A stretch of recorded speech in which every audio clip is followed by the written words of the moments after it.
on the next episode of Epitalk Podcast Season 2. Na-involved, na-engage ako sa mga negosyo, mga traditional business, ay napagdesisyonan ko na mag-stop ng pag-aaral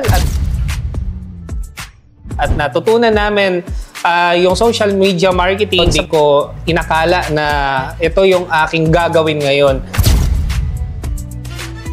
I believe yun yung mag-dictate sino ka sa hinaharap. Yes. Parang sa kaibigan lang yan, di ba? Sabi nga, tell me who your friends are and I will tell you who you are. Bihira ang ganyang negosyo, no, dito sa Pilipinas. Bakit mo naisipan na pasukin ang ganitong negosyo?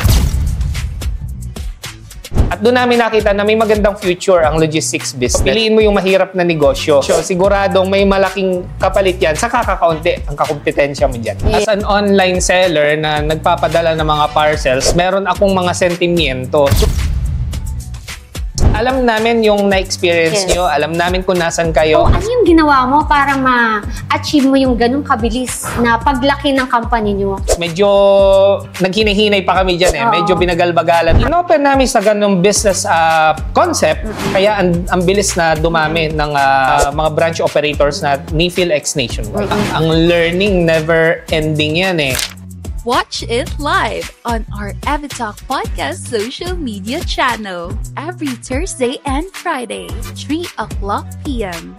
And on TV every Friday, 2 o'clock to 2:30 p.m. on Pinoy Extreme Channel.